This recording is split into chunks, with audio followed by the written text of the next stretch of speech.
Dieu vous bénisse dans le nom puissant de Jésus, notre Sauveur. Eh bien, là où vous êtes, que vous soyez en Afrique, partout dans le monde, eh bien, que notre merveilleux Sauveur, le Tout-Puissant, le Glorieux, vous bénisse abondamment. Et mon message aujourd'hui pour vous est que faire du business, créer une entreprise, investir n'est pas diabolique, mais c'est l'amour de l'argent qui est diabolique. C'est-à-dire mettre tout son cœur dans l'argent et que l'argent devient une idole pour toi, eh bien c'est ce qui est diabolique. C'est-à-dire que il y a des gens pour l'argent ils peuvent tout faire. Là ça devient diabolique. Mais le Seigneur nous a créés. Il y a des noms comme Abraham, Salomon, Jacob. C'est des gens qui étaient riches, que Dieu s'est servi Dieu. C'est Dieu qui les a rendus riches. C'est pas eux qui ont décidé, mais c'est Dieu qui les a rendus riches. Donc, entreprendre, être béni, eh bien, cela n'est pas diabolique. Des fois, dans l'église, on a l'impression que quand on parle d'entreprise, quand on parle d'entreprendre, quand on parle de faire des affaires, quand on parle de vendre quelque chose, les gens pensent que c'est diabolique. Mais c'est les mêmes qui viennent demander l'argent aux gens. C'est les mêmes qui n'ont rien. C'est les mêmes qui, eh bien, à la fin du mois, doivent calculer pour aller acheter quelque chose à manger ou, voyez-vous, il est important de le comprendre. Dieu est un Dieu de bénédiction.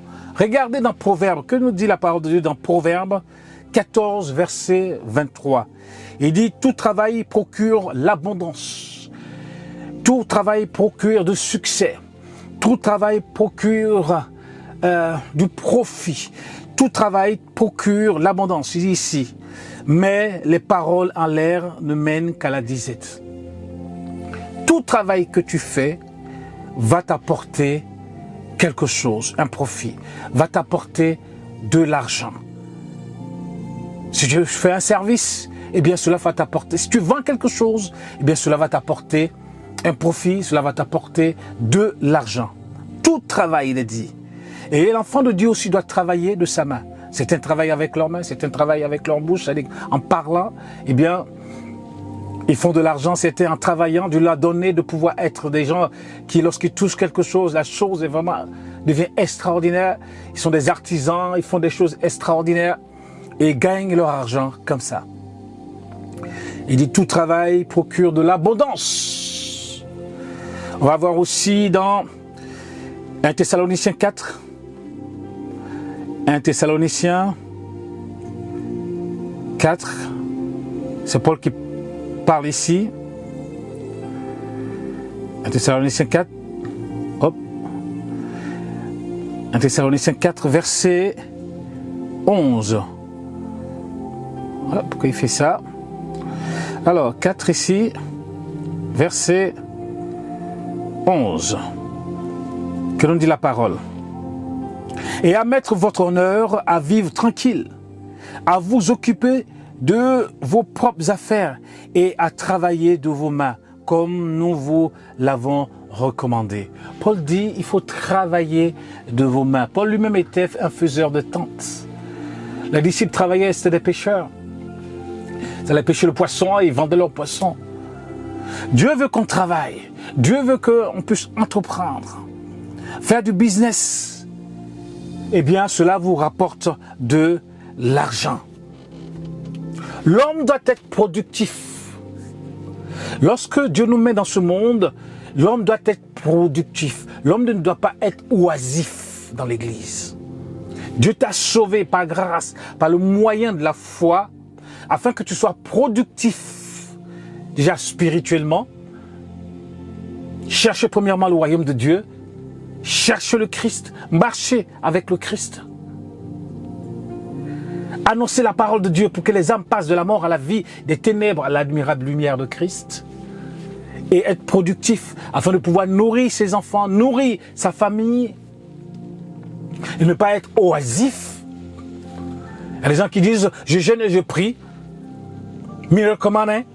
Oui, ça peut exister. Dieu a pu bénir des gens où l'argent est tombé dans leur compte parce que... Mais ceux qui ont mis l'argent dans leur compte, c'est parce qu'eux, ils ont travaillé pour que cet argent arrive dans le compte de ces personnes. Il y a des cas comme ça arrive, mais la majorité, 99% des gens ou 80% des gens, il faut que tu travailles pour pouvoir avoir l'argent. Travailler de tes mains, travailler avec ton cerveau, avec ton intelligence, comment planifier les choses pour pouvoir réussir dans tes affaires, dans ton entreprise. Pour que Dieu te bénisse, pour qu'à ton tour tu puisses aussi bénir l'Église. Lorsqu'on voit les épîtres de Paul, on voyait que les chrétiens de chaque église soutenaient Paul. Mais ces chrétiens-là, qu'est-ce qu'ils faisaient? Ils travaillaient. Ils travaillaient pour soutenir l'église, pour soutenir le ministère de Paul.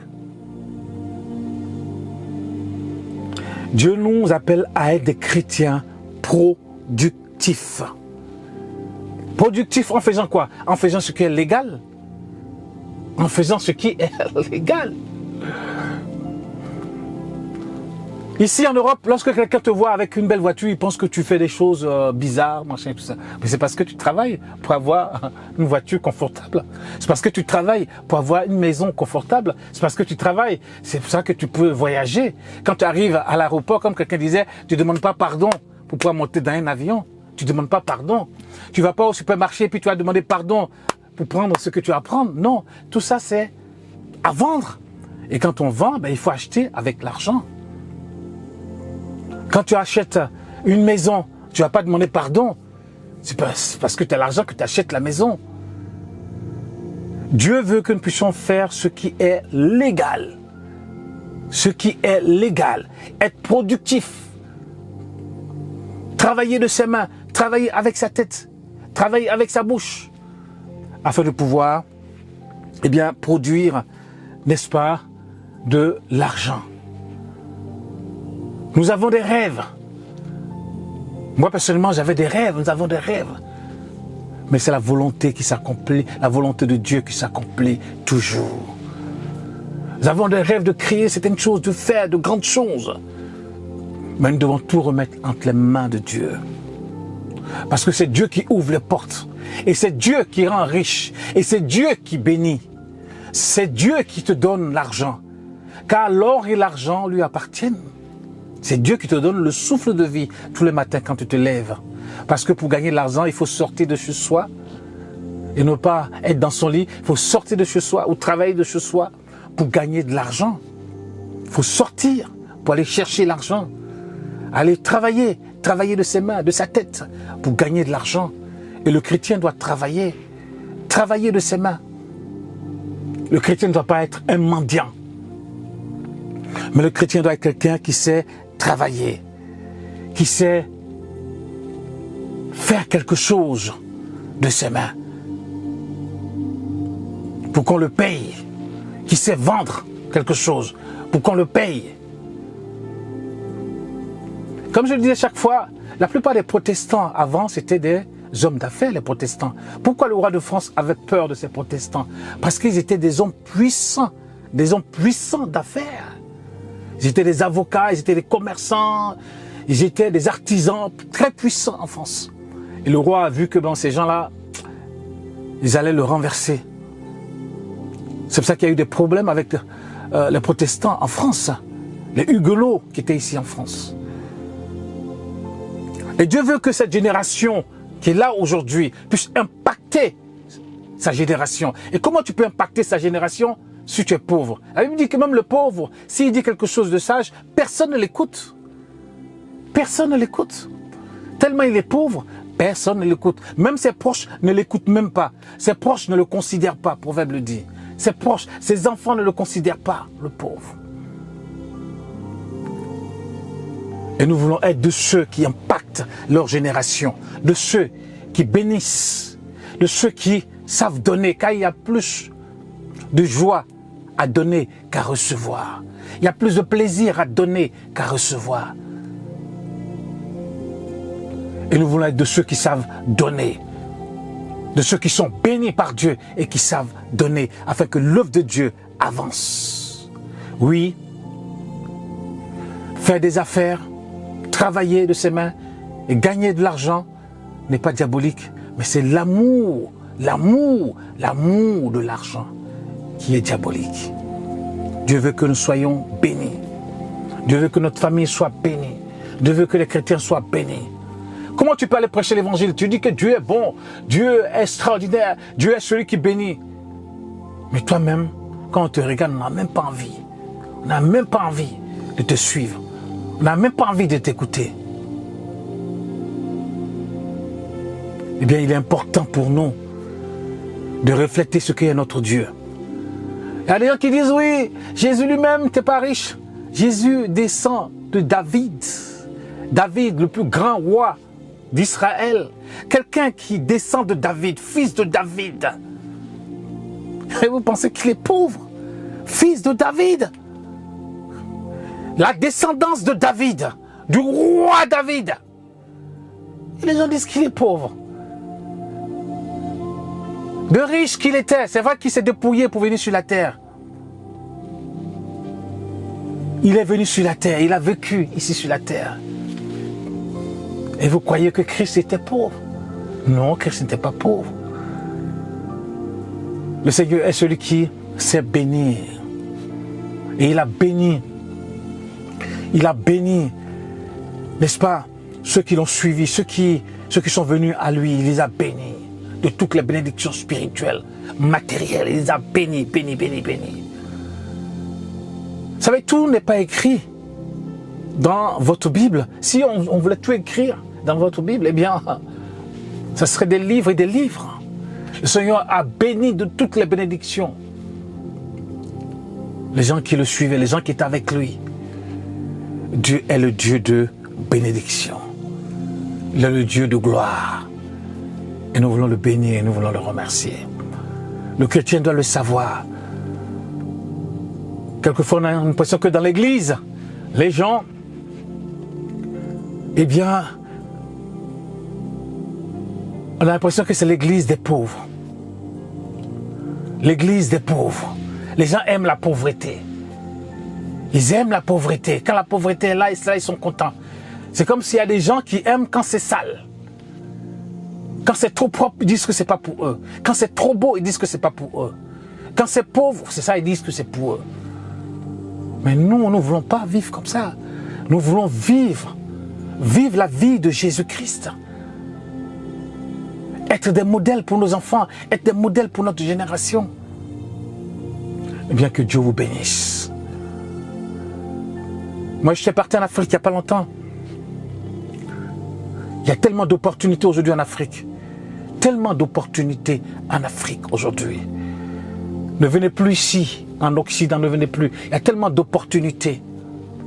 On vous a tellement dit, il faut aller à l'école. C'est bien, il faut aller à l'école. Mais les diplômes ne font plus rien aujourd'hui. Moi, j'ai vu, il y a tellement de jeunes maintenant qui ont le bac maintenant là-bas, qui ne font rien. Mais créez votre entreprise. Faites quelque chose de votre main. Et Dieu vous bénira. Et Dieu vous bénira. Regardez les petites joues là. Certains sont pas allés loin. Mais aujourd'hui, ils ont des cars, ils ont des bus, ils ont des sociétés, ils ont des entreprises. Ils ont tellement de choses.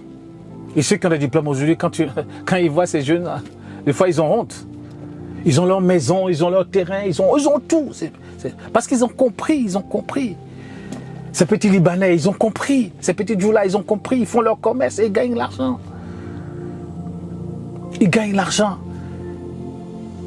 Moi, que Dieu vous bénisse, là où vous êtes, dans le nom puissant de Jésus de Nazareth. Que vous soyez en Afrique, soyez en Europe, en Amérique, partout dans le monde, jusqu'au bout de la terre. Pour nos amis qui sont à Tahiti, qui sont au Vanuatu, qui sont à l'île Fidji, qui sont à Nouméa, qui sont en Australie, en Nouvelle-Zélande, eh bien que Dieu vous bénisse là où vous êtes, dans le nom puissant de Jésus de Nazareth. Alléluia.